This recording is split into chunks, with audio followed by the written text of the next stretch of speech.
బాగున్నావమ్మా? బాగున్నానన్నయ్య, నువ్వెలా ఉన్నావు? బాగున్నాను. రా లోపలికి వెళ్దాం. రా కూర్చో. సో ప్రయాణం అంతా బాగానే జరిగింది కదా? నీ ఫేవరెట్ నెత్తిపూరి. రా వడ్డిస్తారా? ప్లేట్ తిప్పు. నాకొద్దన్నయ్య, నాకు మంచి కాఫీ తాగాలని ఉంది. అమ్మో, నీకు నచ్చినట్టు కాఫీ చేయాలంటే ఆ దేవుడి దిగి రావాలి తల్లి. ఏంటో అన్నయ్య, మంచి కాఫీ తాగకపోతే ఇక ఆ రోజంతా అదోలా ఉంటుంది నాకు. రేయ్ సామి, అర్థమైంది. శిరీష్ అమ్మకి మంచి కాఫీ కావాలి, అంతేగా నేను వెళ్ళి పట్టుకొచ్చేస్తా. ఎక్కడికి స్వామి? మన ఊళ్ళో మెగాస్టార్ హోటల్ ఉందమ్మా, అందులో కాఫీ చాలా బాగుంటుంది, నేను వెళ్ళి పట్టుకొచ్చేస్తా. స్వామి, అమ్మా కాఫీ అంటే అక్కడికి వెళ్ళి వేడివేడిగా తాగాలి. నేను వస్తాను పద. అవునమ్మా, అక్కడ నేను కూడా తాగాను, చాలా బాగుంటుంది. వెళ్ళు. థ్యాంక్ యూ అన్నయ్య. ఆడుతూ పాడుతూ పని చేస్తాం.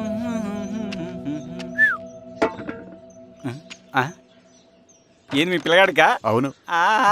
ఒకసారి పెట్టుకొని చూస్తా. పెట్టుకో.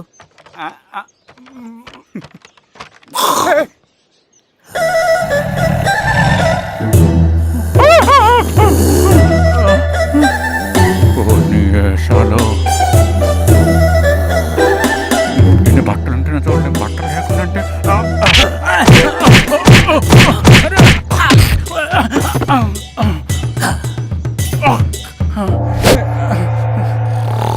చంపేస్తా, నీకు దండ పెడతా.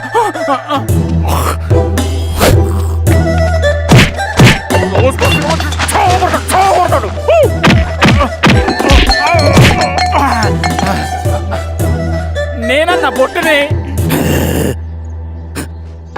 ఏందన్నా నాకు చంపుతా ఏంది?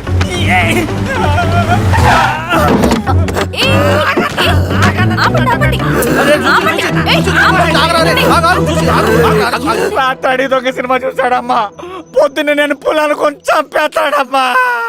మేడం మంచి కాఫీ పెట్టు. మేడమా? అయితే మేడంకి స్పెషల్ కాఫీయా? ఓకే అమ్మా, ఆడికి చిరంజీవి పిచ్చి. పిచ్చా? కాదమ్మా, ఫ్యాను. రండమ్మా కాఫీ తాదు కానీ. కూర్చోండి అమ్మా. ఏంటి స్వామి ఇతను? చాలా మంచోడమ్మా, మెగాస్టార్ సినిమాలు చూసిన వాళ్ళు అయిపోతాడు. స్వామి, అమ్మా ఈ కాఫీ నేను ఎక్కడో తాగాను. మేడంకి స్పెషల్ కాఫీయా? పద మేడం రాసుకో చూచి. Thank you. పద కూర్చో.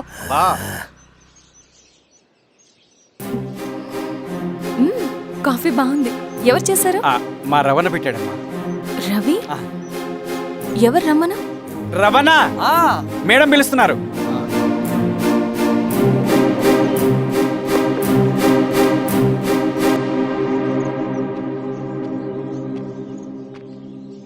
ఇతనే రవణ. శిరీష మీరా?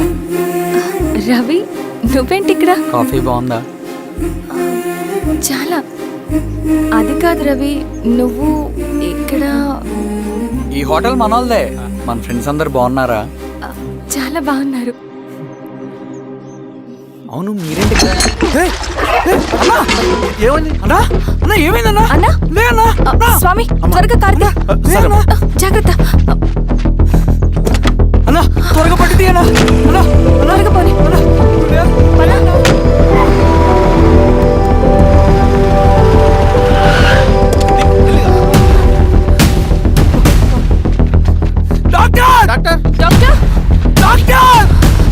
ఏమైంది డాక్టర్? త్వరగా చూడండి డాక్టర్. లోపల తీసుకురండి.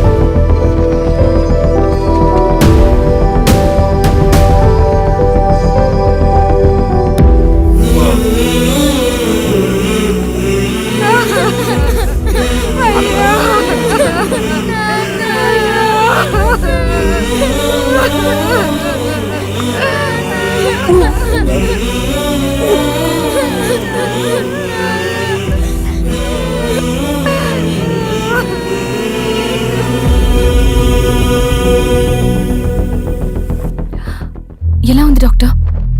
డాక్టర్ చనిపోయాడమ్మా.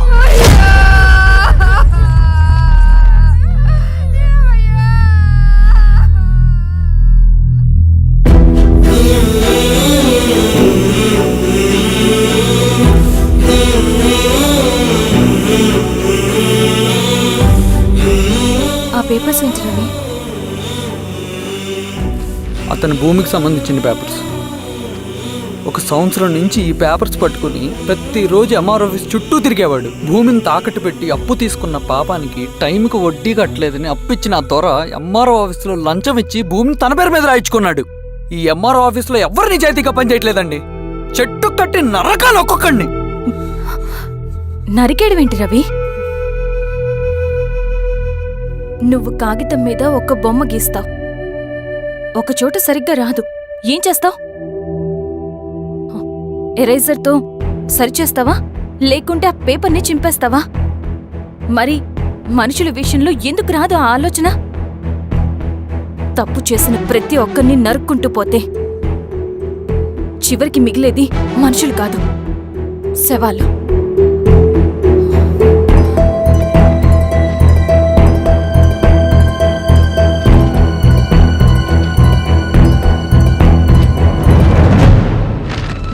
పదరవి రా.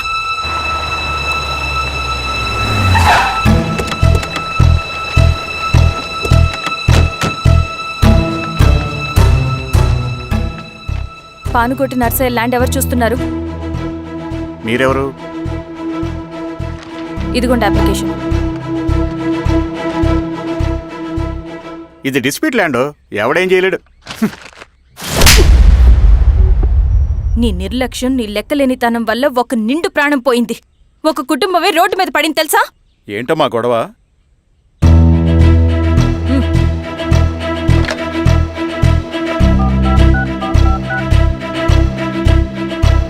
Hello sir.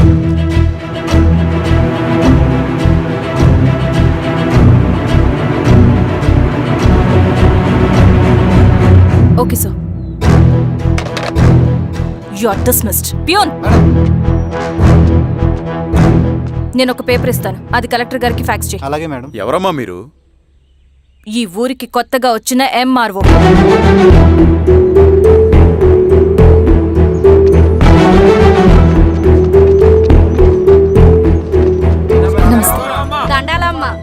మీ పరిస్థితులు నాకు తెలుసు. పని చేస్తేనే మీకు పూట గడుస్తుంది. పనులు మానుకుని మీరు ఈ ఆఫీస్ చుట్టూ తిరగాల్సిన అవసరం లేదు. మరి ఎట్టాగమ్మా? నేనే మీ ఊరొస్తాను. ఆ రోజు అరగంట వీలు చూసుకుంటే చాలు, మీ పని పూర్తయిపోతుంది. దండాలమ్మా.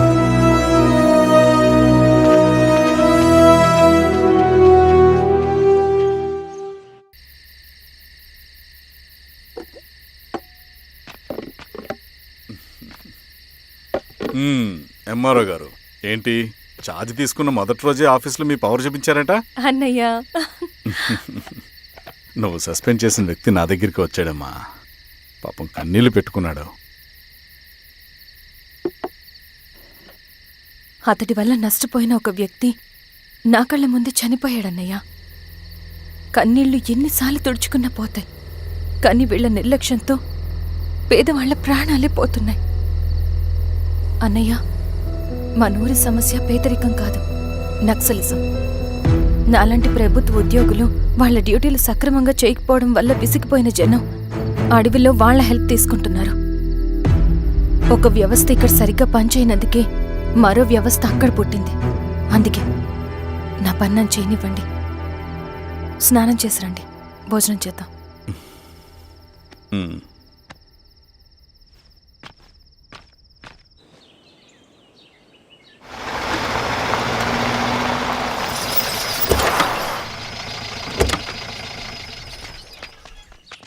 నమస్కారం అమ్మా.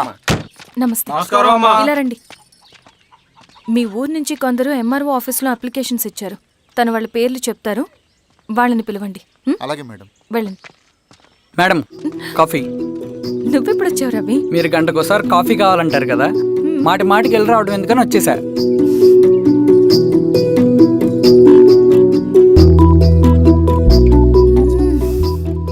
రవి, ఈ కాఫీ కోసమైనా నేను పెళ్లి చేసుకోవచ్చు. అదేంటి అలా అనేసారు? That's a compliment. భలేవారండి బాబు. దండాలమ్మా. నమస్తే. ఇలా ఇవ్వండి. చెప్పండి, మీ సమస్యలేంటో. పేరు తలుపుల వీరాంజనేయులు. ఉన్నది 3 ఎకరాల పొలం. చిన్నుపాటి ధనుంజయరావు అనే మహానుభావుడు అందులో 2.5 ఎకరాల భూమిని తన పేరు మీద రాయించుకున్నాడు. అడిగితే నీ దిక్కున్న చోటు చెప్పుకోమన్నాడు. దిక్కులేనాడు కాబట్టి అరెకరం భూమి మీదే పెద్ద కుటుంబాన్ని నెట్టుకొస్తున్నాడు. అవునమ్మగారు, ఆ పొలం ఎలాగైనా తిరిగి ఇప్పించేయండి అమ్మగారు. ఆ పొలం కోసం 3 సంవత్సరాల నుంచి తిరుగుతున్నాను అమ్మగారు. వీరబాబు, వీళ్ళందరి దగ్గర కలెక్ట్ చేసుకో. మేడం, దాదాపుగా ఇక్కడ ఉన్న వాళ్ళందరి పరిస్థితులు ఇవే. వీళ్ళ సమస్యలు పరిష్కారం కావాలంటే మాట్లాడాల్సింది వీళ్ళతో కాదు మేడం, మన ఊరి పెద్ద మనుషులతో. ఆహా. ఇందు మూలంగా 50 మంది గ్రామ ప్రజలకి తెలియజేయదేవనగా శ్రీరామగిరి గ్రామ పంచాయతీ మోతుబరి రైతులు, సన్న చిన్నకారు రైతులందరూ రేపు ఉదయం 10 గంటలకి ఎంఆర్ఓ ఆఫీస్ దగ్గరికి రావాలా.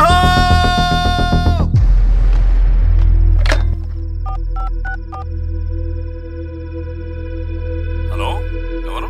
నమస్తే బాబాయ్, నేను ఈశ్వర్ రెడ్డి. ఎలా ఉన్నావు? బాగున్నా. చెప్పు.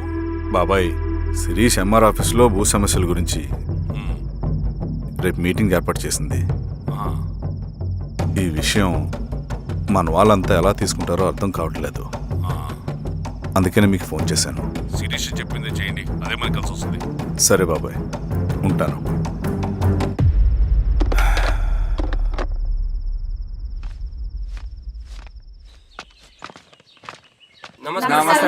నమస్తే అమ్మా. కూర్చోండి. పొలాల్లో పండిన పంట కోతకొచ్చినా ఈ రోజుకి ఒక్క గింజ కూడా తెగకుండా పక్షులకు, పందికొక్కలకు ఆహారంగా పోతుందంటే దానికి కారణం ఇది.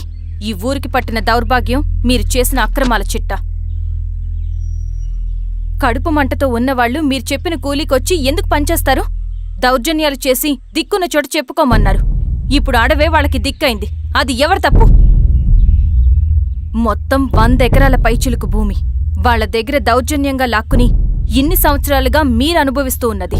మీ అంతట మీరుగా తిరిగిచ్చేస్తారా, లేదా చట్టం ఎలా పనిచేస్తుందో మీకు చేసి చూపించమంటారా? అలా చేయండి మేడం. నువ్వు ఆగవయ్య నరసింహులు. ఏం చేయాలో మా ఎంఆర్ఓ గారికి బాగా తెలుసు.